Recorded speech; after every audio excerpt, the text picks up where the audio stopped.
Aveam doar 19 ani când ai venit și m-ai privit în ochi.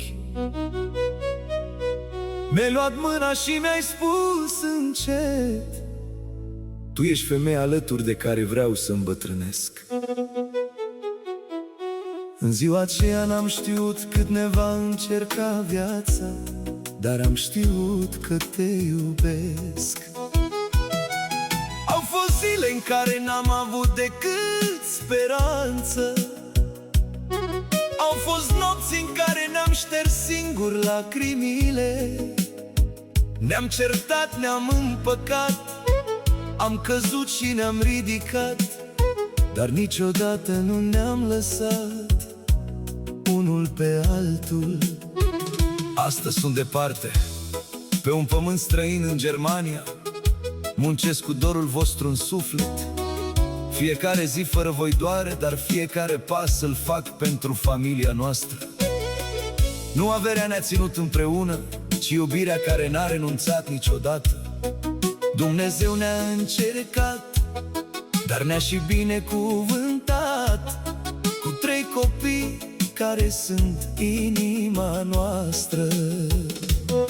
Și dacă azi ne despart mii de kilometri, sufletele noastre dorm în aceeași casă. Eu te iubesc mai mult decât ieri și mai puțin decât mâine. Vanessa, prima noastră minune, în ziua în care te-ai născut, noi doi ne-am născut părinți. Îți mulțumim că ești fata noastră, frumoasă și cu minte, că ne-ai făcut să înțelegem ce înseamnă iubirea fără margini.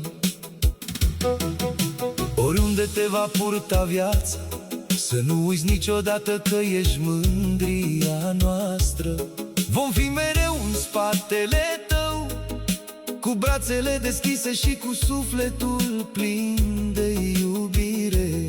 Raul, băiatul nostru drag, să nu-ți fie teamă niciodată să fii bun, pentru că oamenii cu inimă curată sunt cei mai bogați. Țineți capul sus și mergi drept prin viață, iar când va fi greu, amintește-ți că tata și mama sunt mereu cu tine.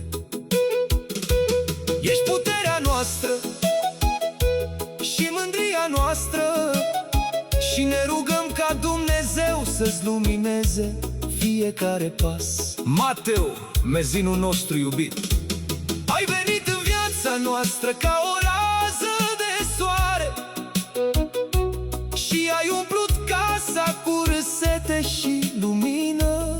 Să crești sănătos, bun și iubitor, să nu-ți pierzi niciodată sufletul curat.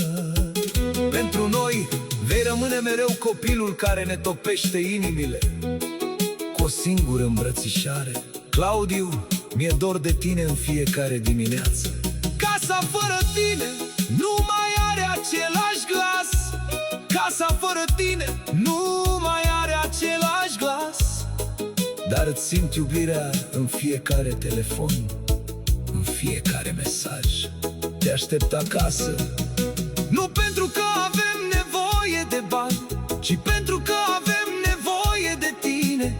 Când vom încărunți și copii își vor urma drumul, vom rămâne tot noi doi, ținându-ne de mână, și vom spune cu lacrimi de fericire: am trecut prin toate, dar nu unul fără celălalt.